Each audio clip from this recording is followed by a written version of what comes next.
સવામણ સોનું ને અધમણ રૂપું. તમે બાળપણમાં ગાતા હતા કે એક્ટિંગનો ત્યારે શોખ હતો? જ્યારે હું સ્કૂલમાં હતી ત્યારે એમણે રિસેસમાં પણ મને કંઈ રમવા કે નહોતા દેતા. મને બોલાવે એમની પાસે અને બેસાડીને મને બધા ગીતોની પ્રેક્ટિસ કરાવે. અને તો મને એટલું સારું લાગી રહ્યું છે કે એકચ્યુઅલી એ વખતે એ હું ન શીખ્યો તો કદાચ મેં સિંગર બનવાનો વિચાર પણ ન કર્યો હતો. I am very lucky that way કે મારા હસબન્ડને પણ ગાવાનો બહુ શોખ છે. એટલે એમણે લગ્ન પછી એમણે મને એન્કરેજ કરી કે તારો અવાજ એટલો સરસ છે, why don't you start singing. બાઈ સારા બીરા જયપુર જાજો જી, બાઈ સારા બીરા. એ ખાલી ભણવા પર જ ફોકસ હતું because I belong two that family કે જેમાં ભણવા માટે પણ અમને લોકોને બહુ સ્ટ્રગલ કરવું પડ્યું હતું. Because but yes my mom was very supportive. A concept પ્રત્યેનો જે પ્રેમ છે આઈ થિંક એણે જ મને અત્યાર સુધી એની સાથે જોડીને રાખી છે. And I got enough work. અને અત્યારે લોકો બધા મને એઝ અ મ્યુઝિકલ ફેરા સિંગર તરીકે ઓળખે છે. સ્ત્રીના અંગૂઠામાં બધા તીર્થો સમાયેલા હોય છે. ત્યારે અમે બ્રાઇડ એન્ડ ગ્રૂમ તો બેઠેલા હોય છે. મમ્મી પપ્પાને અમે વિનંતી કરીએ છીએ કે ભાઈ તમે કન્યાના પગ ધોઈને એની પૂજા કરો, કારણ કે અત્યારે કન્યા આપણે લક્ષ્મી સ્વરૂપ પૂજીએ છીએ. પૃથિવ્યા યાની તીર્થાની યાની તીર્થાની સાગરે, સાગરે સર્વ તીર્થાની કન્યાયા દક્ષિણે પદે. સુપ્રભાત દર્શક મિત્રો, ગુડ મોર્નિંગ ગુજરાતમાં હું તીર્થા આપનું હાર્દિક સ્વાગત કરું છું. મિત્રો, તમને તમારું બાળપણ યાદ છે? અને બાળપણમાં આપણે સ્કૂલોમાં જ્યાં ભણતા હતા એ સ્કૂલોનો માહોલ યાદ છે? ના હોય તો આજે તમે કરવાના છો. વેલ, ઇમેજિન કરો, જે સ્કૂલમાં તમે ભણતા હતા એમાં એવું નહોતું કે અમુક વસ્તુઓ અમુક બાળકોને અસાઇન્ડ હોતી હતી. જે ડ્રોઈંગ કરવામાં સારા હોય એ લોકોને ગમે ત્યારે કોઈકની પ્રેક્ટિસ બુક ભરવાની છે, કોઈ સાયન્સના ડાયગ્રામ કરવાના છે, અથવા તો પેલા સ્કૂલના મેઇન જે નોટિસ બોર્ડ હોય એના પર કોઈક વાક્ય લખવાનું છે અને એ સુવાક્યની સાથે સાથે એક ડિઝાઇન કરવાની છે, તો એમાં પણ એ લોકોને જ મોકલતા હતા. બીજા અમુક લોકો હતા જે ગાવામાં બહુ જ સારા હતા, તો કોઈ ફ્રી પીરિયડ હોય ત્યારે સ્ટુડન્ટ્સ પણ એ લોકોને એવું કહેતા હતા કે ચલો આજે હવે તમે અમને ગાઈને સંભળાવો, તો એ લોકો ગાતા હતા. પછી ક્યારેક બી કોઈ પણ ફંક્શન હોય, સ્કૂલનું એન્યુઅલ ફંક્શન હોય, જન્માષ્ટમી હોય કે રિપબ્લિક ડે હોય, 15th ઓગસ્ટ હોય, ગમે તે કોઈ પણ પ્રસંગ હોય ત્યારે એ બાળકોને ગાવાનું કહેવામાં આવતું હતું. અને એ રીતના ઘણા બધા એવા લોકો હતા કે જેમની અંદર કલા હતી. એ લોકો બાળકો જ્યારે હતા ત્યારે એ આર્ટને પ્રેક્ટિસ કરતા રહેતા હતા. એવું હતું કે નહીં? હતું ને? રાઈટ. હવે તમે યાદ કરો કે અત્યારે એ લોકોમાંથી કેટલા લોકો હજી એમની કલા સાથે જીવે છે? એમણે એમની કલાને એક પ્રોફેશનમાં કન્વર્ટ કરી શક્યા છે એ લોકો? કેમ નથી કરી શક્યા? એ વિચાર આવે છે તમને ક્યારેક? મારા મુજબ એનું રીઝન છે કે દરેક બાળક જ્યારે બાળક હોય છે ને ત્યારે એ ક્રિએટિવ હોય છે, ઉત્સુક હોય છે અને એની અંદર કળા છુપાયેલી હોય છે. આપણે બાળકને લખતા શીખવાડીએ ને એ પહેલાં બાળક ચિત્રો દોરતું હોય છે, સીનરીઝ ને બધું ડ્રો કરતું હોય છે. So it is innate human nature to be connected with art. એ દરેક બાળક પાસે આ શક્તિ હોય છે. પણ જેમ જેમ મોટા થતા જાય છે એમ ભણવાનું પ્રેશર આવતું જાય છે, તો ક્યારેક અમુક પેરેન્ટ્સ ના પાડી દેતા હોય છે. ક્યારેક થોડાક હજુ મોટા થાય, ટીનેજ યર્સ પછી પોતાની જ્યારે એમની વિચાર શક્તિ ખીલતી હોય ત્યારે પણ એમને રહેવું હોય, છતાં આપણને કોલેજમાંથી એ પ્રેશર કરવામાં આવે છે કે સારું ભણો, હવે સારી રીતના ભણશો, સારી લાઈન ચૂઝ કરશો તો સારું કરિયર બનશે, સારી જોબ મળશે. તો એ લોકોને પછી પરિસ્થિતિઓ, સમાજના પ્રેશરના કારણે એવું છોડી દેવું પડતું હોય છે એ એમનું આર્ટિસ્ટિક એક્સપ્રેશન.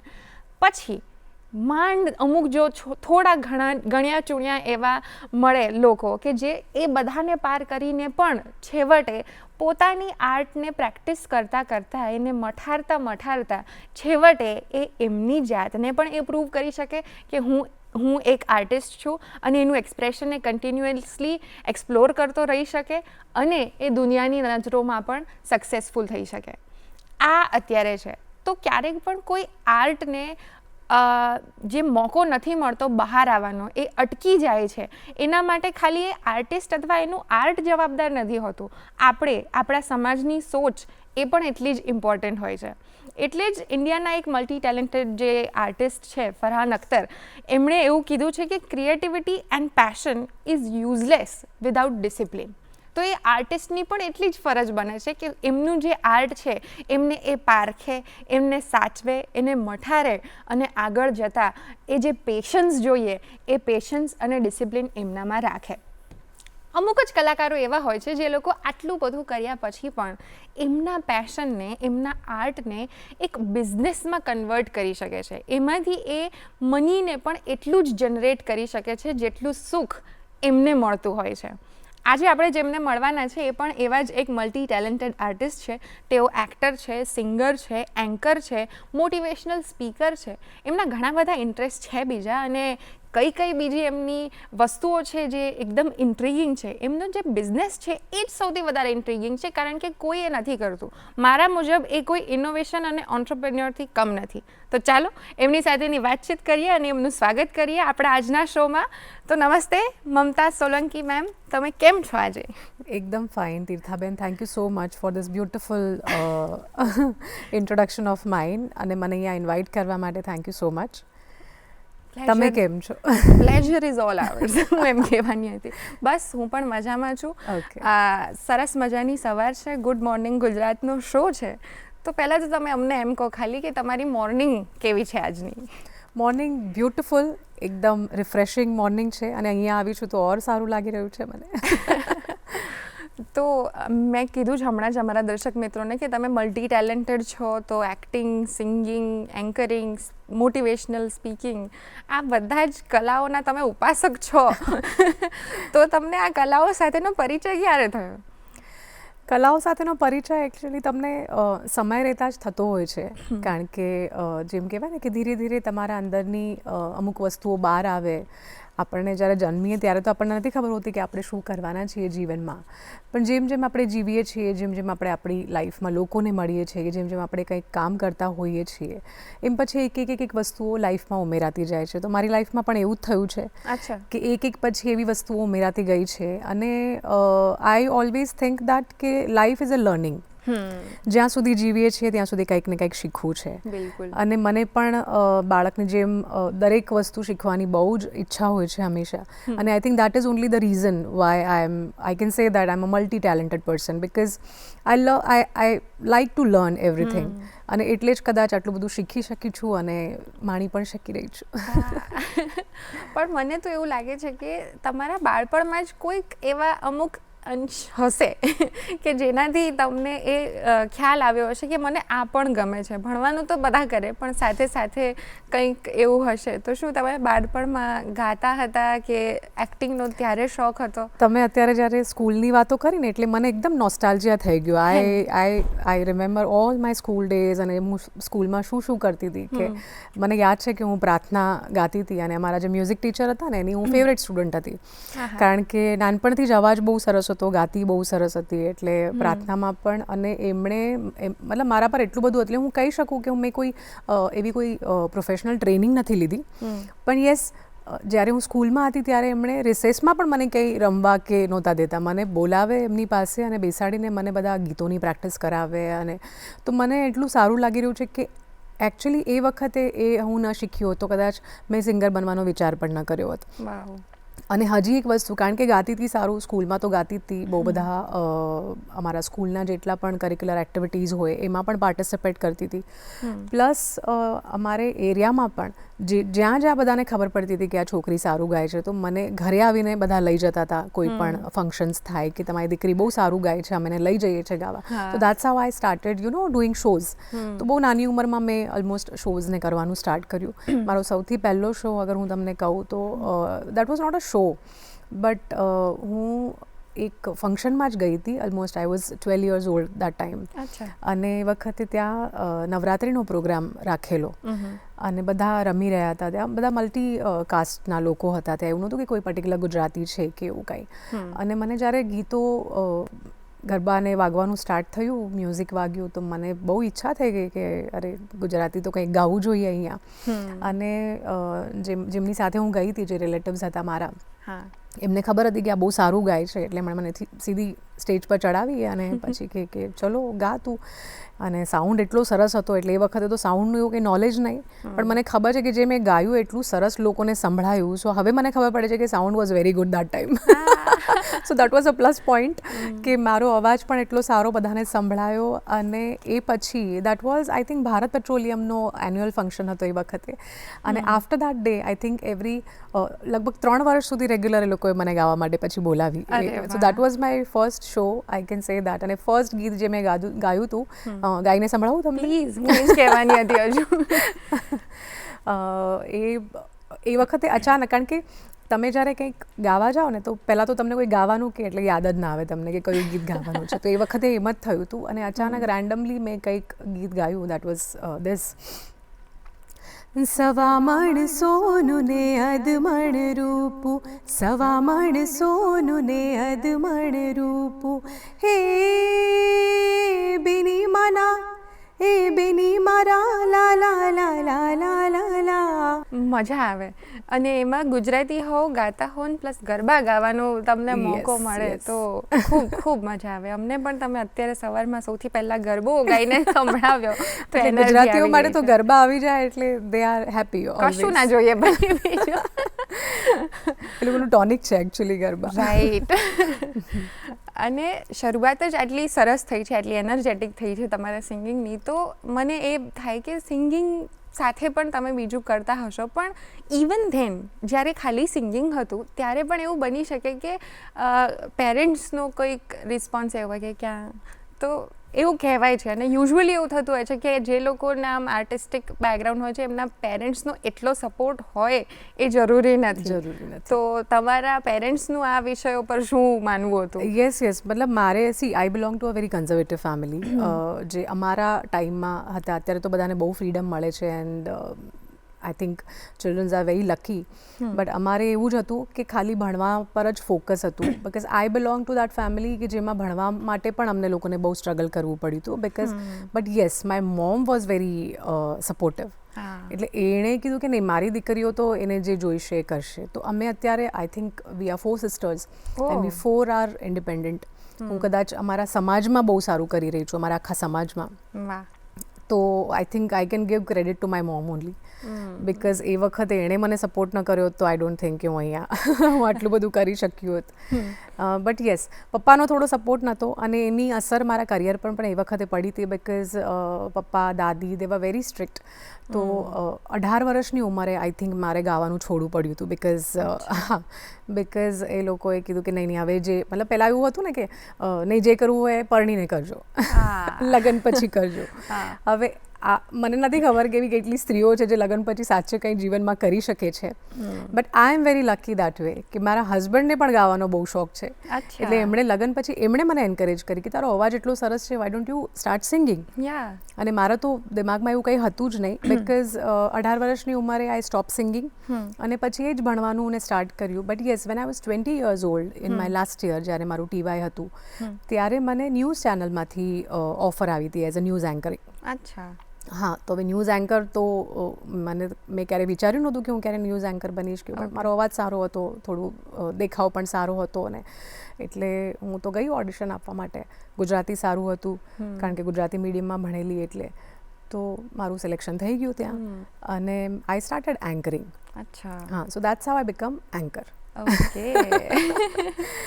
એટલે હું yes, I can give credit મારી લેંગ્વેજ પર જે કમાન્ડ અત્યારે છે તો એનું પૂરો શ્રેય હું ડેફિનેટલી મારા ન્યૂઝ ચેનલને આપીશ કે મારું હિન્દી જેટલું સારું છે, મારું ગુજરાતી એટલું સારું છે. એટલે મને બધા પૂછે કે ગુજરાતી થઈને આટલું સારું હિન્દી કેવી રીતે બોલી શકે છે. કારણ કે ગુજરાતી લોકો બોલે, મોઢું ખોલે એટલે જ ખબર પડી જાય કે આ ગુજરાતી છે. ઇવન તો એ હિન્દી બોલતા હોય આપણને દેખાય કે આ ગુજરાતી એક્સેન્ટમાં આવી જતું હોય છે. બટ મારું એવું નથી. તો આઈ વોઝ વેરી હેપી. અને અહીંયા જ્યારે એન્ટર થઈ ને ત્યારે મને એ પણ પાછું યાદ આવી ગયું કે મારા ન્યૂઝ ચેનલના દિવસો જ્યારે આઈ યુઝ ટુ ડુ તમને જોયા, તમે જે રીતે એન્કરિંગ કરી રહ્યા છો અત્યારે. સો આઈ રિમેમ્બર દેટ ઓલ્સો. અને મને સાચે બહુ જ મજા આવી રહી છે. અરે અમને પણ મજા જ આવી રહી છે. સો ટ્રાન્ઝિશન હું કરું તો એ થયું કે બાળપણમાં સિંગિંગનો શોખ હતો, પછી વચ્ચે થોડીક વાર નહોતું સિંગિંગ કરવું અને પછી સીધું એન્કરિંગમાં તમે આવી ગયા. યસ. તો એ પછીથી વાપસ સિંગિંગ તમારા હસબન્ડે તમને એન્કરેજ કર્યું તો ત્યારે થયું.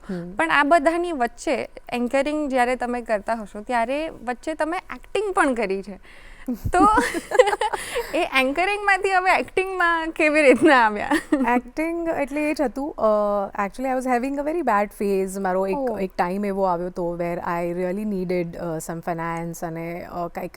તો બધી જગ્યાએ આપણે કહેવાય ને કે તમે કામ માટે ટ્રાય કરતા હતા. હવે એ વખતે ન્યૂઝ એન્કરિંગ તો હું કરતી હતી, પણ એ પણ મેં છોડી દીધું હતું when I was having my child.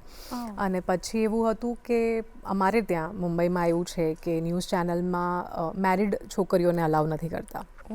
Yes, and if you have kid તો પછી તમને બિલકુલ અલાઉ ન કરે, બિકોઝ દે હેવ લાઈક બહુ બધા રેસ્ટ્રિક્શન્સ હોય, રજાઓ વધારે જોઈતી હોય, અને ન્યૂઝ ચેનલમાં અલાઉ નથી કરતા આવી રીતે. તો ફૂલ ટાઈમ તમને જોબ કરવું પડે, બિકોઝ હું જ્યારે ન્યૂઝમાં હતી ત્યારે I was doing freelancing. I was going there, reading news, and I use to come. એવું કંઈ કમ્પલ્શન નહોતું કે તમારે 8-9 કલાકની કોઈ શિફ્ટ કરવી પડે. તો હું જ્યાં પણ જતી ત્યાં મને પૂછે, અને મેં તો ફ્રીલાન્સ જ કરેલું, એટલે આઈ યુઝ ટુ સે નો કે ભાઈ હું 8-9 કલાકની કે 10 કલાકની શિફ્ટ તો હું નહીં કરી શકું. એટલે એન્કરિંગ મળવામાં મને બહુ પ્રોબ્લેમ થઈ રહ્યો હતો. But because I was looking good અને ગુજરાતી પણ સારું હતું, તો મને અમારા જ એક ન્યૂઝમાંથી જો કોઈ એક મિત્ર હતા, એમણે મને કીધું કે ઝીનો અત્યારે એક નવો શો આવી રહ્યો છે. ત્યારે છૂટાછેડા સિરિયલ ચાલતી હતી કલર્સ ગુજરાતી પર. એકચ્યુઅલી એ ચાલતી હતી ETV ગુજરાતી, પછી કલર્સ ગુજરાતી થઈ ગયું. તો છૂટાછેડા સિરિયલ આવી હતી અને એમનું કાસ્ટિંગ ચાલી રહ્યું હતું કે બધા નવા નવા આર્ટિસ્ટોને પણ એમણે લઈ રહ્યા છે, કાસ્ટ કરી રહ્યા છે, તો તું કેમ ટ્રાય નથી કરતી? તો મને એમ થયું ચાલો ભાઈ હવે આ પણ ટ્રાય કરીને જોઈએ. લાગી ગયો તો તુક્કો, બીજું તો શું. અને મેં મારા પિક્ચર્સને સેન્ડ કર્યા and she really liked it. પછી હું એમને જ્યારે મળવા ગઈ ઓડિશન આપવા માટે, ત્યારે મેં એમને ખાલી એટલું જ કીધું કે મને એક્ટિંગ નથી આવડતી, પણ મારું ગુજરાતી સારું છે અને હું કેમેરા ફેસ કરી શકું છું. I don't have any fear of facing camera. So she was like બસ પછી શું જોઈએ છે કે એક્ટિંગ તો અમે શીખવાડી દઈશું કે તને. And that's how I started my acting journey. તો અત્યારે હું પૂછું કે એક્ટિંગ અને એન્કરિંગ, તો એ બંનેમાંથી તમને વધારે કમ્ફર્ટેબલ હવે શું લાગે છે? સાચું કહું તો દરેક વસ્તુની પોતાનું એક ચાર્મ છે. એક્ટિંગ જ્યારે કરું ત્યારે એક્ટિંગમાં મજા આવે છે, જ્યારે એન્કરિંગ કરું ત્યારે એમાં મજા આવે છે. કારણ કે આમ જોવા જઈએ તો બંને વસ્તુ બહુ જ અલગ છે. અહીંયા તમારે કેમેરા ફેસ કરવાનો હોય છે એક્ટિંગમાં, ત્યાં તમે રીટેક લઈ શકો છો. અને એન્કરિંગ જો તમે લાઈવ કરો છો તો એમાં કોઈ સ્કોપ નથી હોતો રીટેકનો. એ બધું લાઈવ જેમ આપણે કરી રહ્યા છીએ, દેટ ઇઝ લાઈવ. કે હા, તમારે જે પણ ફ્લોમાં બોલવાનું છે, ફંબલ થાય તો તમે તમે તમારી જાતને થોડું સુધારી પણ શકો છો. બટ પણ એ બહુ ઓછો સ્કોપ હોય છે, અને લોકો તમને લાઈવ જોતા હોય છે ત્યાં, લોકો તમને લાઈવ સાંભળતા હોય છે ત્યાં. અહીંયા બધું રેકોર્ડિંગ થઈને એડિટ થઈને પછી આવે છે. તો બંનેમાં બહુ ડિફરન્સ છે, અને બંનેની પોતાનો ચાર્મ છે બંનેનો. And I really like both.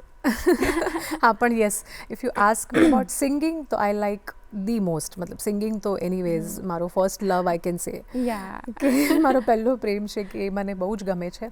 But yes, હું તમને કહું કે મને લોકો શામાં વધારે પસંદ કરે છે, તો લોકો મને મારી એન્કરિંગ માટે વધારે પસંદ કરે છે. એ હું પૂછવાની જ હતી કે તમને લોકો સ્પીચ માટે પસંદ કરે છે, એન્કરિંગ માટે પસંદ કરે છે, પણ તમે એ બધાનો મિક્સ થઈને એક બહુ જ સરસ માધ્યમ લીધું છે, જેનાથી તમને પણ સેટિસ્ફેક્શન મળે અને લોકોને તો ડબલ સેટિસ્ફેક્શન એનાથી મળી જ રહ્યું છે. એના વિશે આપણે વાત કરીએ જ છીએ જલ્દી, પણ હાલ સમય થઈ ગયો છે એક બ્રેકનો. તો દર્શક મિત્રો, મળીએ ગુડ મોર્નિંગ ગુજરાતમાં એક નાનકડા વિરામ બાદ. વિરામ બાદ આપ સૌનું ફરીથી સ્વાગત છે ગુડ મોર્નિંગ ગુજરાતમાં. આજે આપણી સાથે છે મમતાબેન સોલંકી. એમની સાથેની હવે આપણે વાતચીત કન્ટિન્યુ કરીએ. મેમ, તમે ઓલરેડી વાત કરી કે તમે એક્ટિંગ, સિંગિંગ અને એન્કરિંગ અને ઘણા બધા એસ્પેક્ટ્સમાં તમે ગયા છો, ધીરે ધીરે બધે એક્સપ્લોર કરી દીધું. બટ ફાઇનલી તમે જે પછી તમારું પેશન છે, આ બધી જ તમારી આર્ટ્સને એક કલ્મિનેટિવ વસ્તુમાં કન્વર્ટ કરી છે, અને તમે હવે એ કરી રહ્યા છો, તો એના વિશે અમને જણાવો. પહેલાં તો હું એ જ પૂછીશ કે વેડિંગ સિંગિંગનો જે કોન્સેપ્ટ છે એ પહેલાં અમે દર્શક મિત્રોને સમજાવો થોડું, કે what is that, what is expected from that, અને તમે તમારો જે કોન્સેપ્ટ છે મેઇન યુનિક, એની પર આપણે પછી કરીએ. પણ પહેલાં અમને એ કહો કે વેડિંગ સિંગિંગ ક્યાંથી આવ્યું અને શું છે? હું એકચ્યુઅલી જેમ મેં કીધું ને કે એન્કરિંગ જ્યારે હું કરતી હતી, તો I use to do like Navratris. ત્યારે કિશોર મનરાજા કરીને એક સિંગર હતા, અને એમની સાથે જ્યારે મેં એન્કરિંગના અમુક શોઝ કર્યા ને, તો હી વોઝ ડુઈંગ કોન્સેપ્ટ. એ વખતે રમેશભાઈ જોશી કરીને એમણે એકચ્યુઅલી ઓર્ગેનાઇઝર હતા, એન્ડ એમણે આ કોન્સેપ્ટ બનાવ્યો છે, જે મ્યુઝિકલ ફેરાનો જે કોન્સેપ્ટ છે. અચ્છા. He was a principal actually, અને એમણે કિશોરભાઈ મનરાજા, પુરુષોત્તમ ઉપાધ્યાય, તમે નામ સાંભળ્યું હશે, બહુ બધા મોટા તો બધા 4-5 જણા લોકોનું આખું ગ્રુપ હતું, અને લોકોએ મળીને આ કોન્સેપ્ટ બનાવ્યો. અને એ વખતે તો બહુ ઓછા લોકોને ખબર હતી આ કોન્સેપ્ટ વિશે. જ્યારે હું કિશોરભાઈ સાથે શો કરતી હતી ત્યારે મને આ કોન્સેપ્ટ એટલો બધો ગમી ગયો એ પછી મને એમ લાગ્યું કે હવે મારે બીજું કંઈ કરવાની જરૂર જ નથી. આઈ think I can do this only, because A concept પ્રત્યેનો જે પ્રેમ છે, આઈ થિંક એણે જ મને અત્યાર સુધી એની સાથે જોડીને રાખી છે. And I got enough work. અને અત્યારે લોકો બધા મને એઝ અ મ્યુઝિકલ ફેરા સિંગર તરીકે ઓળખે છે. And I really like that, કે કારણ કે એ કોન્સેપ્ટ બહુ બ્યુટિફુલ છે. એમાં તમે મને પૂછો એના પહેલાં જ હું તમને વાત નીકળી છે તો કહી દઉં છું કે કોન્સેપ્ટ એવો છે કે આપણે જ્યારે લગ્ન કરતા હોઈએ તો લગ્ન વખતે જે પંડિતજી જે મંત્રોચ્ચારને કરતા હોય છે, તો લગ્નમાં યુઝ્યુઅલી શું થાય ફેરાના કોન્સેપ્ટ વખતે કે અહીંયા બ્રાઇડ એન્ડ ગ્રૂમ બેઠા હોય, અહીંયા પંડિતજી કંઈ મંત્રોચ્ચાર કરતા હોય, જે પણ ગેસ્ટ આવે બધા પોતપોતાનામાં હોય, કોઈ સેલ્ફી પાડતા હોય, કોઈ વાતો કરતા હોય, કોઈ ફોટા પાડતા હોય, કોઈ જમતા હોય કે બધું. તો એમાં એકચ્યુઅલી જે વિધિ થતી હોય છે ને એ કોઈને ખબર નથી હોતી કે ત્યાં શું થઈ રહ્યું છે. સો મ્યુઝિકલ ફેરા એકચ્યુઅલી વૈદિક ફેરા અમે કહીએ છીએ. Vaidik phera is a concept where we do whatever panditji is doing. પંડિતજી જે રિચ્યુઅલ કરાવે છે એ બધા રિચ્યુઅલ, જે મંત્રોચ્ચાર એમણે કરે છે એ બધા મંત્રોચ્ચાર અમે કરીએ છીએ મ્યુઝિકલી, અને મીનવાઇલ એનો મિનિંગ પણ અમે એક્સપ્લેન કરતા જઈએ છીએ. હા, તો specially this is actually for bride and groom, કે એ લોકો બંને બેઠા છે તો લોકોને ખબર પડે કે ભાઈ અમારી સાથે શું થઈ રહ્યું છે, આ કઈ વિધિ ચાલી રહી છે, અમે શું કરી રહ્યા છીએ, એ લોકોને ખબર પડે. કારણ કે જ્યારે મારા લગ્ન થયા ત્યારે મને નથી ખબર કે પંડિતજીએ કયા મંત્રોચ્ચાર કર્યા ને શું કર્યું, બટ એટલીસ્ટ હવે લોકોમાં એટલું અવેરનેસ આવી ગયું છે કે આ કોન્સેપ્ટ પ્રત્યે લોકોને બધાને ગમે છે, એટલે આ કોન્સેપ્ટ બહુ જ ચાલી રહ્યો છે અત્યારે તો એમ કહેવાય કે ટ્રેન્ડમાં છે આ કોન્સેપ્ટ. અને હવે એવા પણ લોકો આવી ગયા છે આ કોન્સેપ્ટમાં, કારણ કે આમાં તમે મતલબ બહુ લોકો બિઝનેસ પણ કરી રહ્યા છે. બટ મેં બહુ ઓછા લોકો છે જે લોકો આની ઓથેન્ટિસિટી જાળવી રાખી છે. આઈ એમ વન ઓફ ધેમ. મને ઓલમોસ્ટ 15 વર્ષ જેવું થઈ ગયું છે. આઈ સ્ટાર્ટેડ માય એક્ટિંગ અને સિંગિંગ બંને જર્ની મેં એક સાથે સ્ટાર્ટ કરેલી, અને એમાં અત્યારે મતલબ બંને અત્યારે કન્ટિન્યુ છે. સો આઈ એમ વેરી ગ્રેટફુલ કે બંને વસ્તુ કન્ટિન્યુ કરી રહી છું અને લોકો મને એનાથી ઓળખે છે. તો this is the musical fera actually. So this is what musical fera is, કે જેની અંદર તમે સમજાવો પણ છો અને ગાઓ પણ છો, સો દેટ જે સંસ્કૃતના શ્લોકો જે ઉણપ રહી જાય છે કે ના તો વરરાજાને બ્રાઇડને ખબર પડે છે કે આ શું થાય છે, ના બીજા જે જમવાયા છે એ લોકો. તો અત્યારે હવે વાત જ થઈ રહી છે આની, તો અમને કંઈક એના વિશેનું કોઈક ગીત જો ગાઈને સંભળાવો તો અમને પણ ખ્યાલ આવે કે શું અમને ખબર પડી રહી છે લગ્નમાં શું થઈ રહ્યું છે કે નહીં. અને એ તો રિચ્યુઅલ આખો બહુ અલગ છે એકચ્યુઅલી. અમે ગણપતિથી સ્ટાર્ટ કરીએ, અમે કળશ પૂજન કરીએ, અમે નવગ્રહ પૂજન કરીએ, બહુ બધી પૂજન, વર પૂજન હોય છે, તો કન્યા પૂજન હોય છે, તો એના અલગ અલગ મંત્રોચ્ચાર હોય છે. જેમ કે હવે કન્યા પૂજન છે, તો કન્યા પૂજનમાં એવું છે કે એવું કહેવામાં આવે છે કે એક સ્ત્રીના અંગૂઠામાં બધા તીર્થો સમાયેલા હોય છે. ત્યારે અમે બ્રાઇડ એન્ડ ગ્રૂમ તો બેઠેલા હોય છે, મમ્મી પપ્પાને અમે વિનંતી કરીએ છીએ કે ભાઈ તમે કન્યાના પગ ધોઈને એની પૂજા કરો. કારણ કે અત્યારે કન્યા આપણે લક્ષ્મી સ્વરૂપ પૂજીએ છીએ, અને દુલ્હાને પણ આપણે વિષ્ણુ સ્વરૂપ પૂજીએ છીએ. જે દુલ્હન હોય છે એને આપણે લક્ષ્મી સ્વરૂપ પૂજીએ છીએ. શું કામ? કારણ કે અત્યારે જે સંસાર ચાલી રહ્યો છે, વિષ્ણુ ભગવાને આપણે કહીએ છીએ કે હી ઇઝ અ ઓપરેટર, સંસાર ચલાવે છે.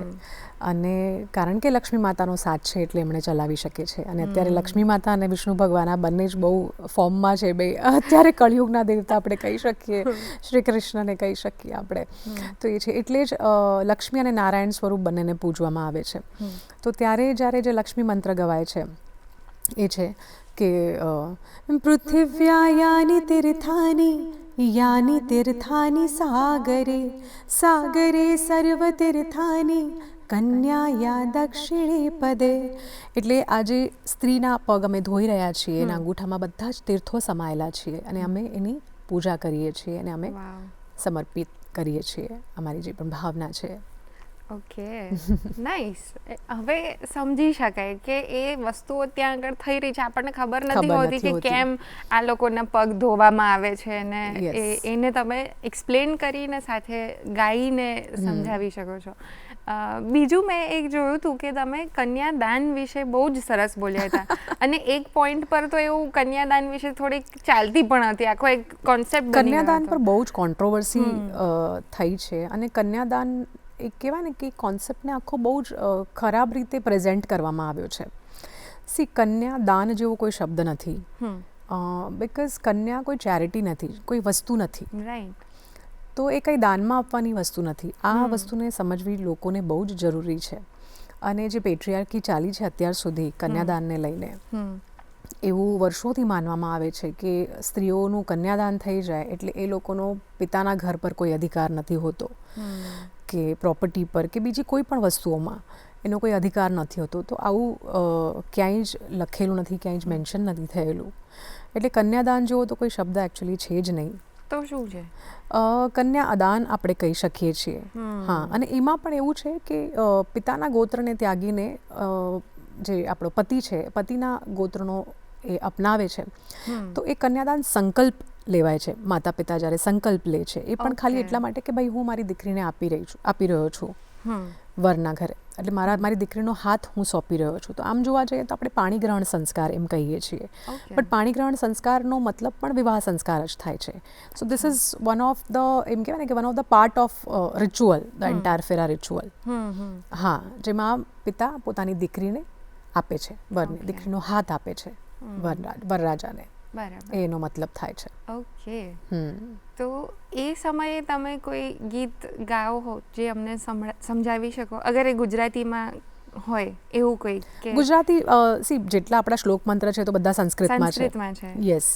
તો એમાં સંસ્કૃતમાં જે કન્યાદાન સંકલ્પનો મંત્ર છે એ તો આ જ છે, કન્યા કનક સંપન્ના કન્યામાં ભરણે ઋત્યામ, એ છે. તો એનો પણ મતલબ એ છે કે આ જે સ્વર્ણ આભૂષણોથી જે સજાવેલી આપણી આ દીકરી છે મારી, એ મારી દીકરીને હું તમને સોંપી રહ્યો છું અને મારા પિતૃઓના કલ્યાણ માટે હું તમને એ આપી રહ્યો છું. અચ્છા. હા. તો કન્યાદાન નથી હોતું, ગૌદાન હોય છે. પહેલાંના જમાનામાં એવું થતું હતું, આપણા સનાતન ધર્મમાં એનું બહુ જ મહત્ત્વ છે કે જ્યારે ક્યારે પણ આપણા ઘરમાં કોઈ પ્રસંગ આવતો ને, કોઈ પણ આવો સારો શુભ પ્રસંગ હોય, તો ગાયને દાનમાં અપાતું, રિટર્ન ગિફ્ટ તરીકે. તો ગાય દાન હતું, ગૌદાન હતું, ત્યાંથી આપણે બધાએ કન્યાદાન કરી નાખ્યું છે. રાઈટ. હા. પણ બીજું સિંગિંગને લઈને હું પાછી આવું તો કે કન્યાદાનમાં અને વેડિંગમાં, તો વેડિંગ્સમાં પણ એક પેલા ગાણા ગાતા હતા, ફટાણા. ફટાણા હું નથી ગાતી, પણ કોઈ યાદ આવે છે? મને તો ખાલી વિચાર આવ્યો કે અમારે ત્યાં લગ્ન હોય કોઈ પણ કરતા, તો દાદીઓ બધા ભેગા થઈને આંટીઓ કશુંક તો ગુજરાતીમાં ગાતા હોય છે ને, એ બહુ જ સુંદર અને સરસ હોય છે અને એ મજાક પણ એમાં અમુક હોય છે. એકચ્યુઅલી ફટાણાનું એવું છે ને કે ગુજરાતીઓ પહેલે તો બહુ જ ગવાતા, પહેલાં તો બંને પક્ષવાળા એકબીજાને ચીડાવે છે. Fatana is all about teasing each other, કે છોકરાવાળા છોકરીવાળાનો મજાક ઉડાવે, છોકરીવાળા છોકરાવાળાનો મજાક ઉડાવે, અને એકચ્યુઅલી આમાં બહુ જ મસ્તી મજાક ને બધું થતું હોય છે. પણ હવે થોડા બધા સોફિસ્ટિકેટેડ લોકો થઈ ગયા છે એટલે લોકોને પસંદ નથી આવતું. એમાં ઘણી વખત એવું થાય કે લોકોને ખરાબ પણ લાગી જાય છે. તો મારા આ કોન્સેપ્ટમાં તો એકચ્યુઅલી આમ જોવા જઈએ તો ફટાણા આવતું નથી, because it's a very premium concept અને બહુ જ બધું ડિસેન્ટ ને સારું હોય છે. હા, ગીતો અમે બહુ બધા લઈએ છીએ, જેમ કે ગુજરાતી ગીતો છે, મારવાડી ગીતો છે. તો મારવાડી ગીતો પણ અમે બહુ લઈએ છીએ, અને એક ગીત જે મારવાડીનું ઓલમોસ્ટ બધી જેટલી પણ ત્યાં લેડીઝો બેઠી હોય ને એટલી બધી આમ ખુશીથી સાંભળે અને એટલી એ લોકોને મજા આવતી, બધી સાથે ગાવાનું સ્ટાર્ટ કરી દે. એ તમે પણ કદાચ સાંભળ્યું હશે, મારવાડી ગીત બહુ જ સરસ છે. બાઈ સારા બીરા હો, બાઈ સારા બીરા જયપુર જાજો જી, બાઈ સારા બીરા જયપુર જાજો જી, આતા તો લાઈજો તારારી ચુનરી, આતા તો લાઈજો તારારી ચુનરી. આ ગીત તો બધાને બહુ જ ગમે છે, જેટલી સ્ત્રીઓ હોય ને મારવાડી સ્ત્રીઓ, દે really like it.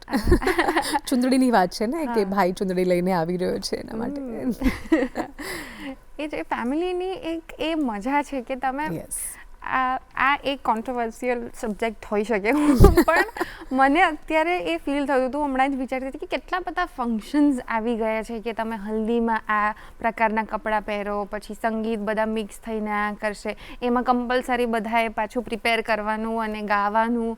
When did wedding became સચ અ બિગ થિંગ?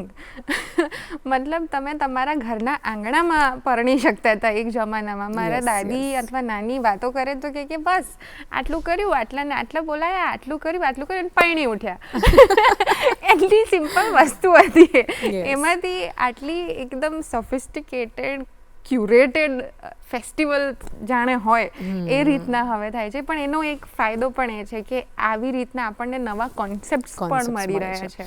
એકચ્યુઅલી હું જ્યારે જોઈ રહી છું ને હવે આજે, હું તો મેં કીધું ને કે ઓથેન્ટિસિટી જાળવવાવાળા બહુ ઓછા લોકો હોય છે. અને મને હું જોતી હોઉં કે આટલા મોટા મોટા સેટ્સ બનાવતા હોય, સંગીત ને આ ને તે ને એ બધામાં એટલો બધો ખર્ચો કરતા હોય, પણ જ્યારે ફેરા માટે ખર્ચો કરવાની વાત આવે ત્યારે જ બધાને પ્રોબ્લેમ થઈ જતો હોય છે. તો ધીસ ઇઝ રિયલી બેડ કે જે એકચ્યુઅલી જે એસેન્સ છે, જે સૌથી ઇમ્પોર્ટન્ટ વસ્તુ છે, તમને એના માટે ખર્ચો નથી કરવો. અને એના કરતાં પણ ઇમ્પોર્ટન્ટ વસ્તુ કે આપણે અહીંયા એમ હું કહી શકું કે વેડિંગ બધા ગ્રાન્ડ બનાવે છે પણ કોઈ મેરેજને ગ્રાન્ડ બનાવવાનો પ્રયત્ન નથી કરતું, વિચ ઇઝ વેરી ઇમ્પોર્ટન્ટ. જે સંબંધ છે, જે સંબંધની નીંવ છે, એને તમે મજબૂત કરવાનો પ્રયત્ન કરો. ઇવેન્ટ્સ તો થતા રહેશે પણ આ વસ્તુને બહુ ઓછા લોકો સમજી શકે છે. એટલે ઠીક છે, we have to be part, કારણ કે બ્રેડ એન્ડ બટર અહીંયાથી જ છે, તો we can't say anything on that.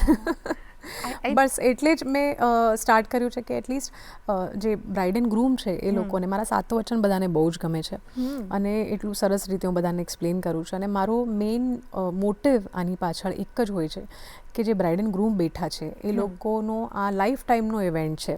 કારણ કે લગ્ન એક એમ કહેવાય ને કે જીવનભરનો એક જ પ્રસંગ છે. મેજોરિટી લોકો એક જ વાર લગ્ન કરતા હોય છે, બહુ ઓછા લોકો હોય છે કદાચ બીજી વાર પણ એ લોકો આટલું ગ્રાન્ડ તો કદાચ ના જ કરે. તો એ લાઈફ ટાઈમનો ઇવેન્ટ છે, એ તમને જીવનભર યાદ રહે. અને જીવનભર યાદ રહે એમાં ક્યાંક ને ક્યાંક તમે મને યાદ કરો કોઈ એક પર્ટિક્યુલર વસ્તુ માટે કે કોઈ પર્ટિક્યુલર વચન માટે કે શીખ માટે, તો આઈ બી વેરી થેન્કફુલ. તો એ જ ઇન્ટેન્શન હોય છે, બસ બીજું તો. અમને જો એમાંથી કોઈ એક બે વચન જો સમજાવી શકો થોડા, તો અમને ગમશે. 7 વચન બહુ જ બ્યુટીફુલ હોય છે. એમાંથી કદાચ હું તમને પહેલા વચન વિશે જ વાત કરું, જે વર વચન છે કે એકમિષે વિષ્ણુસ્ત્વા નયતું. એમાં એમ છે કે એક સ્ત્રીની અન્ન પ્રાપ્તિનું ઉત્તરદાયિત્વ પુરુષને સોંપવામાં આવે છે. તો વર વચન લે છે કે હું તમારી દીકરી જે છે એની અન્ન પ્રાપ્તિનું ઉત્તરદાયિત્વ સ્વીકારું છું. હવે મને એક વસ્તુ કહો કે લગ્ન પછી જ્યારે સ્ત્રી ઘરમાં આવે છે તો બધાને જમાડવાની, ખવડાવવાની જવાબદારી તો સ્ત્રીની જ હોય છે. પણ કોઈને ખબર નથી આ વસ્તુ કે પુરુષની જવાબદારી છે કે જ્યારે મા બાપ પોતાની દીકરીને સોંપે છે તો એને પણ ખવડાવવાની જવાબદારી તમારી છે. એને શું ભાવે છે કેટલું, કારણ કે સ્ત્રીઓનું કેવું છે કે હવે આપણે સવારથી બ્રેકફાસ્ટથી લઈને રાતના ડિનર સુધી બધું જ એ બધાની માટે બનાવે, બધાની પસંદનું બનાવે. પણ કોઈ દિવસ એને કોઈ નથી પૂછતું કે ભાઈ તને શું ખાવું છે, તને શું ભાવે છે. તો આ હસબન્ડની રિસ્પોન્સિબિલિટી છે કે એ એને પૂછે, એ એને જમાડે. કેટલા હસબન્ડ્સ એવા છે જે લોકો એમ કહેવાય કે અરે તું મારી ફેવરેટ વસ્તુઓ તો બનાવે છે, ચાલ આજે હું તને કંઈક લઈ જાઉં જમાડવા માટે, ચાલ આજે તને પાણીપુરી ખાવા લઈ જાઉં, તને બહુ ભાવે છે એટલે ચાલ તને આઈસ્ક્રીમ ભાવે છે ને આજે આપણે આઈસ્ક્રીમ ખાવા જઈએ. બહુ ઓછા હસબન્ડ હોય છે જે એકચ્યુઅલી પૂછતા હોય છે. તો જ્યારે એ લોકોને આનું મહત્ત્વ સમજાવવામાં આવે ને તો એટલીસ્ટ એ લોકોને ખબર પડે કે yes it is our responsibility as well. આ તમે બોલ્યા ને એટલે આઈ ડોન્ટ નો વાય, પણ મને એવું થયું કે પહેલાં તો કરતા હોય છે બધા, લગ્ન પછી હસબન્ડ ચેન્જ થઈ જતા હોય છે કે શું. But keeping that joke aside, હું એમ કહું કે કદાચ એ જ રીઝન છે કે તમે એ વેલ્યુઝને, તમે મેરેજની જે એક વેલ્યુઝ છે એને એટલી પાયસ માનો છો અને એટલી કામની અને યુઝફુલ માનો છો, તમને એનું ઇમ્પોર્ટન્સ ખબર છે, એટલે તમે આ મેરેજને લગતા જે તમે મોટિવેશનલ સ્પીકિંગ રીલ્સ બનાવો છો. એ રીઝન હતું, એ વિચાર ક્યાંથી આવ્યો કે? યસ ડેફિનેટલી એ જ રીઝન છે, બીજું તો કંઈ હોઈ ન શકે. See I am a giver. મને ઓલવેઝ લોકોને, મારી આસપાસ જેટલા લોકો છે ને, આઈ ટ્રાય કે દરેક વ્યક્તિને મારા પાસેથી કંઈક ને કંઈક મળે. અને હું એવું માનું છું કે કહેવાય ને વિદ્યાનું જ્ઞાન આપવાનું, કે વિદ્યાનું દાન કરવાનું, કે નોલેજનું દાન કરવાનું, એ આઈ થિંક સૌથી શ્રેષ્ઠ દાન છે. કે આપણે કંઈક શીખ્યા છીએ તો એ વસ્તુ અગર આપણે 4 જણાને કે 40 જણાને કે 400 જણાને તમે અગર તમારા સુધી પહોંચે છે. આજે મને હું તમને સાચું કહું, મારી રીલ્સ જોઈને મને એટલા બધા મેસેજીસ બધાના આવતા હોય છે ને. કેટલા લોકો કે મેમ હમ આપકે રીલ કા વેઇટ કરતે हैं. કેટલા લોકોના એવા મેસેજ આવે કે સવારના તમારા રીલ જોઈને અમે મારો દિવસ શરૂ કરીએ છીએ. તો બહુ સારું લાગે કે ભલે આટલા બધા હજારો લોકો જોએ છે, મિલિયન્સમાં ઘણીવાર વ્યૂઝ જતા હોય છે, પણ એમાંથી જો કોઈ એક વ્યક્તિનું પણ દિવસ બની જાય તો આપણને કેટલું સારું લાગે કે હા ચલો, જે આપણે મહેનત કરીએ છીએ એ સફળ ગઈ. રાઈટ. એટલે એ વિચાર તો એ રીતના હતો કે તમારે ખાલી તમને જે ખ્યાલ છે, તમને જે આવડે છે એ તમારે શેર કરવું છે બીજા લોકો સાથે. પણ તમે જેમ જેમ એને કરતા ગયા હશો એમ કદાચ તમને રિયલાઇઝ થતું ગયું હશે કે અત્યારે પ્રોબ્લેમ શું છે, તો એને લગતું તમે કોઈ સોલ્યુશન આપો. અને અત્યારે ઘણા બધા marriages end up in divorce. તો તમને શું લાગે છે કે એનું રીઝન શું છે? અત્યારના મેરેજીસમાં શું ખૂટી રહ્યું છે અથવા શું મિસિંગ છે? આપણને ફેમિલી વેલ્યુઝ પહેલાં બહુ જ શીખવાડવામાં, સમજાવવામાં આવી રહી હતી. અને ઘણી બધી જગ્યાએ મેરેજમાં હું એમ કહું ને કે સ્ત્રીઓ માટે સૌથી ઇમ્પોર્ટન્ટ વસ્તુ એ હતી કે પહેલાં સ્ત્રીઓ ફાઇનાન્શિયલી ઇન્ડિપેન્ડન્ટ નહોતી એટલી. They were very much dependent on their husband. Right. કે મેરેજ એટલા માટે કદાચ ચાલતા હશે વધારે કારણ કે સ્ત્રી બહુ જ ડિપેન્ડન્ટ હતી. અને અત્યારે સ્ત્રીઓ એટલી બધી પોતે ફાઇનાન્શિયલી ઇન્ડિપેન્ડન્ટ થઈ ગઈ છે કે હવે એને કોઈના ઉપર ડિપેન્ડ રહેવાનું ગમી નથી રહ્યું. જો કે હું તમને સાચું કહું ને તો મેરેજનો જે આપણા સનાતન ધર્મમાં જે અર્થ છે કે સ્ત્રી અને પુરુષ બંને એકબીજાના પૂરક અને પ્રેરક બને. કે તમે બંને એકબીજાને ઇન્સ્પાયર કરો આજે જર્નીમાં, એકબીજાના ઇન્સ્પિરેશન બનો અને તમે ઇન્ટરડિપેન્ડન્ટ રહો. તો તમે પહેલાંના જમાનામાં જોશો, પહેલાંના જમાનામાં હસબન્ડ વાઈફ બંને એકબીજા પર ઇન્ટરડિપેન્ડન્ટ હતા. કોઈ એવું નહોતું જ્યાં બંને એમ વિચારી લીધું કે આઈ એમ ડિપેન્ડન્ટ તો પછી તમને કદાચ મેરેજ જેવા ઇન્સ્ટિટ્યુશનની જરૂર જ નહીં પડે.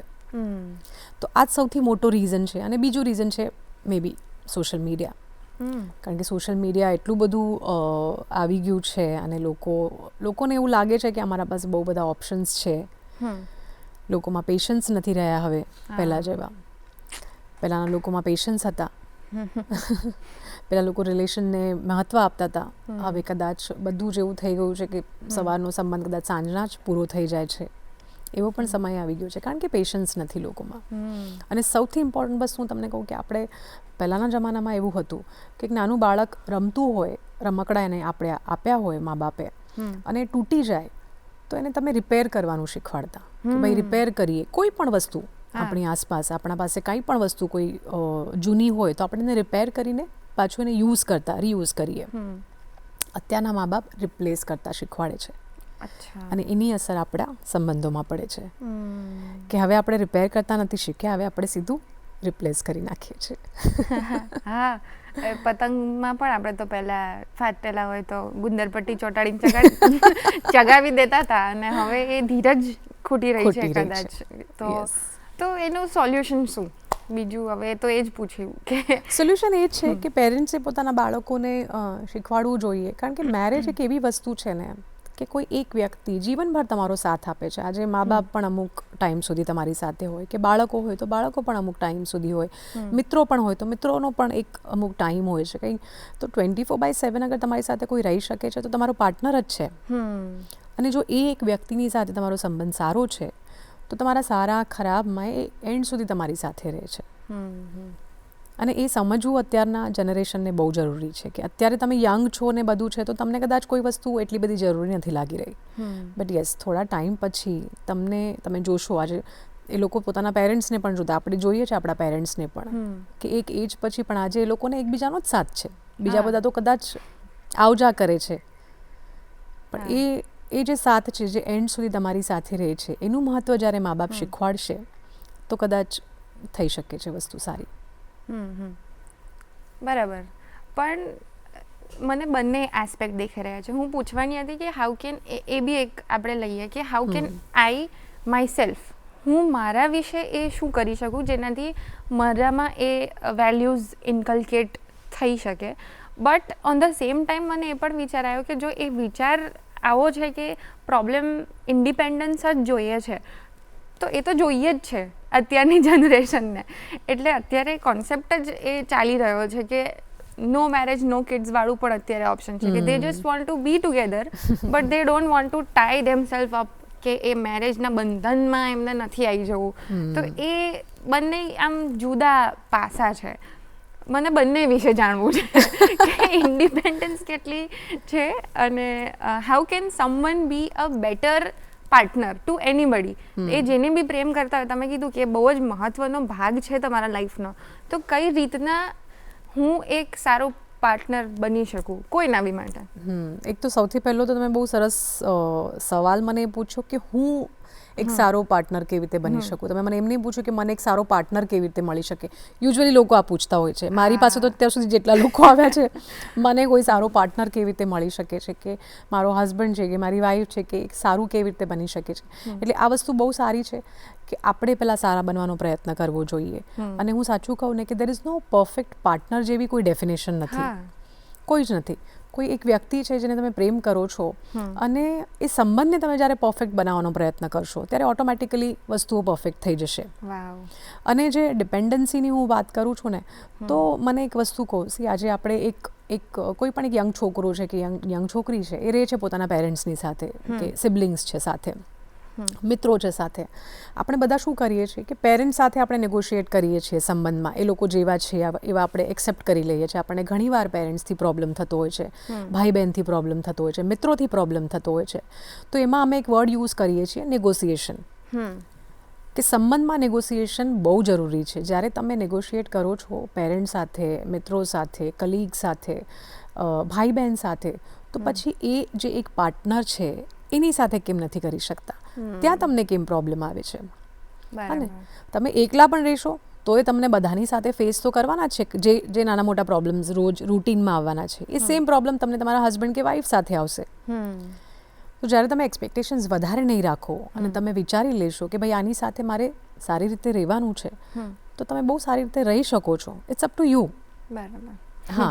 અને એનાથી તમારી ડિપેન્ડન્સી નથી જતી. પહેલાં એવું હતું કે સ્ત્રીઓ ઘરે રહેતી હતી એટલે હસબન્ડ પર ફાઇનાન્શિયલ રિસ્પોન્સિબિલિટી વધારે આવતી હતી. હવે અગર હું તો એમ કહું કે કેટલા પેરેન્ટ્સ બેંક બેલેન્સ જોઈએ છે, છોકરાને જોબ છે કે નહીં, બિઝનેસ શું કરે છે. એટલે પહેલાં સવાલ આ જ બધા પૂછવામાં આવે છે. કેમ કોઈ પેરેન્ટ્સ એમ નથી પૂછતું કે ભાઈ મારી દીકરીને સાચવીને રાખીશ, એના માટે ઇમોશનલી અવેલેબલ રહીશ, એને હંમેશા પ્રેમ કરીશ, એની જે જરૂર છે એ પૂરી કરવાનો પ્રયત્ન કરીશ, તો એને મારા સુધી ના આવવું પડે. ને તો દરેક મા બાપની ઈચ્છા હોય છે કે ભાઈ મારી દીકરીને કેટલો સારો લાઈફ પાર્ટનર મળે જે અમારા જેમ જ એને પ્રેમ કરે, અમારી જેમ જ એને સારી રીતે રાખે.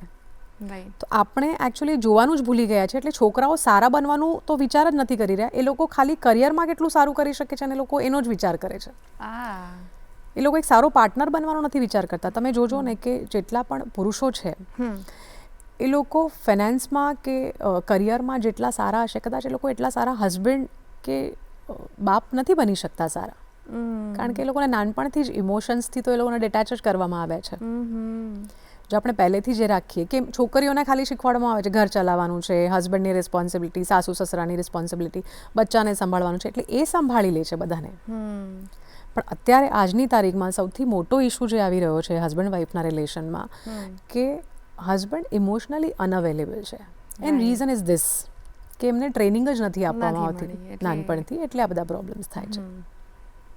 અને પેલી એક્સ્ટ્રીમ સાઈડ ઉપર કે એ બંધનમાં જ નથી આવું ને હવે કદાચ સ્ત્રીઓને ખાસ, કારણ કે પહેલેથી જ કહી દીધું છે કે એક વ્યક્તિની જવાબદારી તમારા ઉપર નથી, આખા કુટુંબની જવાબદારી તમારા ઉપર છે. અને એમાં સામે પુરુષ તો આવો જ છે, એ નથી આવવાનો અવેલેબિલિટી તારી ખ્યાલ રાખવા. શું એ રીઝન લાગે છે તમને? આપણે એકચ્યુઅલી કેવું છે કે હવે આજે તમે એક વ્યક્તિને એક્સેપ્ટ કરો છો તો એની સાથે સાથે તમે તમારે એના પરિવારને પણ એક્સેપ્ટ કરવાનો છે. જેમ આજે તમને કોઈ એક્સેપ્ટ કરે છે તો ડેફિનેટલી તમારા પરિવાર સાથે એક્સેપ્ટ કરશે. પણ એક વસ્તુ જે નથી શીખવાડવામાં આવી એ છે કે પેરેન્ટ્સની પણ જવાબદારી અમુક હદ સુધી જ હોય છે હસબન્ડ વાઈફની લાઈફમાં. જો એ સમજાવવામાં આવે તો કદાચ બહુ સારું થઈ શકે છે. હવે એક છોકરીના લગ્ન થાય છે, બીજા જ દિવસથી એક તો એક છોકરી 20, 22, 25 વર્ષ સુધી એક ઘરમાં એક સિસ્ટમ સાથે રહેલી છે, એનું પોતાનું એક કમ્ફર્ટ બની ગયું છે, એક રૂટીન બની ગયું છે. ડાયરેક્ટલી એ અહીંયા આવીને પોતાનો પૂરો કમ્ફર્ટ ઝોનમાંથી સીધી એ બહાર નીકળી રહી છે. અને એમાં પણ એટલા બધા એક્સપેક્ટેશન્સ જે ઇનલોઝવાળા રાખે છે, વિચ ઇઝ વેરી બેડ. તો એ ન રાખવું જોઈએ. અને એના માટે સૌથી ઇમ્પોર્ટન્ટ છે કે હસબન્ડે આ વસ્તુને સમજવી જોઈએ કે ભાઈ એને થોડો ટાઈમ આપો, એને એટલીસ્ટ વર્ષ 2 વર્ષનો એને ટાઈમ જોઈએ છે, જેથી એ તમને બધાને સમજી શકે, બધાની સાથે સેટ થઈ શકે. જો આ વસ્તુ થશે ને તો મારા ખ્યાલથી ક્યાંય પ્રોબ્લેમ નહીં આવે. અને મેં તો કેટલી બધી સાસુઓ જોઈ છે. હવે આપણે જોઈએ કે ભાઈ દરેક માં પોતાની દીકરીને જોઈને તો એમ વિચાર કરે કે મારી લાઈફમાં જે પ્રોબ્લેમ આવે મારી દીકરીની લાઈફમાં ના આવવા જોઈએ. પણ કોઈ સાસુ આજ સુધી એમ નથી બોલ્યા કે મેં જે સહન કર્યું છે અહીંયા ઘરમાં આવીને એ મારી વહુ નહીં કરે. એ એમના જે દિવસે એકચ્યુઅલી સાસુ આવું વિચારવા લાગશે કે સસરા આવું વિચારવા લાગશે. ઘણા લોકો એમ કહેતા હોય છે ને કે મારી દીકરીને જેમ રાખીશ. દીકરી નથી સમજવાની એને બહુ જ સમજવાની છે, પણ બહુ તો સમજો એને. એ બહુ ઇમ્પોર્ટન્ટ છે ને, એ તમે નથી કરી રહ્યા. તો જ્યારે તમે આ વસ્તુ એક એક્સેપ્ટન્સ સાથે તમે જીવશો ને તો બહુ સારું થઈ શકે છે. અને આ કોન્સેપ્ટ એટલો કે સાસુ પ્રત્યે, નણંદ પ્રત્યે કે બહુ પ્રત્યે એટલી બધી નેગેટિવિટી લોકોમાં ભરાયેલી છે ને, હકીકતમાં સંબંધો આટલા ખરાબ હોતા જ નથી જેટલા લોકો સમજી લે છે. અને જ્યારે તમે એક નેગેટિવિટી સાથે કોઈ સંબંધમાં જાઓ છો તો ડેફિનેટલી પછી તમને તમારા સંબંધ બગડવાના જ છે. પણ તમે એક પોઝિટિવિટી સાથે જ્યારે જાઓ છો ત્યારે તો બધું સારું જ થવાનું છે. આઈ થિંક આ સાસ બહુ સિરિયલોએ બદનામ કરી નાખ્યું છે બધું. ખરેખર તો માણસ, જો હું બી સામેવાળો પણ માણસ હોવાના છે, તમે માણસ તરીકે ટેકલ કરો એમને રાધર દેન પૂર્વગ્રહ બાંધ્યા વગર, કે એ જ કારણ લાગે છે મને કે આ થઈ રહ્યું છે. હવે ટુવર્ડ્સ ધી એન્ડ જ જઈ રહ્યા છીએ આપણે, અને બિકોઝ યુ લવ સિંગિંગ અને એ તમારો ફર્સ્ટ લવ છે, તો હું હજી તમને એક વખત તો કહીશ જ કે કોઈ અમારા ઓડિયન્સને લાસ્ટલી તમે જો કોઈ ગીત સંભળાવી શકો, તમને ગમતું હોઈ શકે છે, અથવા તમારા કોઈ ઇન્સ્પિરેશન હોય, કોઈ આઇડલ હોય, એમનું હોઈ શકે છે જે તમને ગમે. Actually Asha Bhosale is my favourite. હું એમનું કોઈ ગીત તમને ગાઈને સંભળાવત, પણ અત્યારે મને જે સવારના બધા મને જોઈ રહ્યા છે ને, અને સવાર મને યાદ છે જ્યાં સુધી કે ગુજરાતીઓ સવાર ભજનથી ને એમ સ્ટાર્ટ કરતા હોય છે.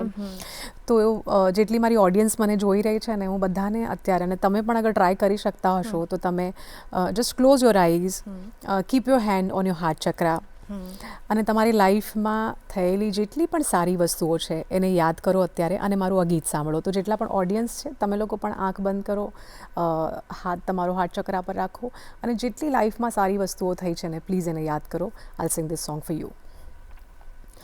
मेरा आपकी कृपा से सब काम हो रहा है, मेरा आपकी कृपा से सब काम हो रहा है, करते हो तुम कन्हैया मेरा नाम हो रहा है, मेरा आपकी कृपा से सब काम हो रहा है. You can open your eyes. કેવું લાગ્યું તમને? સારું લાગ્યું? હા, યાદ આવીને બધી સારી વસ્તુઓ જે લાઈફમાં થઈ છે. કદાચ આપણને ટાઈમ નથી મળતો એ યાદ કરવાનો, but at least we should remember every day, આંખ બંધ કરીને એ જે સારી વસ્તુઓ જે થઈ છે એના માટે ભગવાનને થેન્ક્સ કહો. તો તમે બધી નેગેટિવિટીને સાઈડમાં મૂકી દેશો and you can start your day with so much positivity. Wow, રોજ કરવું જ જોઈએ અને રોજ કરશું. Thank you so much. Perfect ending તમે આપ્યું છે આપણા એપિસોડને, અને ખૂબ ખૂબ મજા આવી તમારી સાથે વાત કરીને. એકદમ કમ્ફર્ટેબલી તમે તમારી જર્ની અમારી સાથે શેર કરી, અમને લઈ ગયા તમારી લાઈફમાં એવું અમને લાગ્યું. અને thank you so much for such insightful topics and your life journey. અમારા શો પર આવ્યા બદલ ખૂબ ખૂબ આભાર. Thank you, pleasure. તો દર્શક મિત્રો, તમને આજનો અમારો એપિસોડ કેવો લાગ્યો? તમને મજા આવી? તમારું શું માનવું છે આ ડેઇલી સોપ્સના વિશે? એ કંઈ પણ તમારે અમારી સાથે શેર કરવું હોય તો હવે તમે અમને મોકલી શકો છો અમારા ઈમેલ આઈડી પર goodmorninggujratshow@gmail.com. આ અમારું ઈમેલ આઈડી છે. એની ઉપર તમે કોઈ રિવ્યૂઝ હોય, કોઈ સજેશન્સ હોય, અથવા કોઈ ગેસ્ટ રિક્વેસ્ટ હોય તો અમને મોકલજો. અમે ચોક્કસથી એને આવકારીશું. અને જો તમે આ ટીવી ચેનલ પર જોઈ રહ્યા હો, તમારા ટીવીમાં આ એપિસોડ જોઈ રહ્યા હો, તો તમને એ કહેવાનું કે હવે ગુડ મોર્નિંગ ગુજરાત શો મારી જે યુટ્યુબ ચેનલ છે ડીડી ન્યૂઝ ગુજરાતી, એ યુટ્યુબ ચેનલ પર પણ અવેલેબલ છે. તો તમે ત્યાં પણ જોજો અને ત્યાં પણ શેર કરજો કોઈને જો લાગે કે આ સરસ એપિસોડ હતો તો. અમને તો ગમશે જ.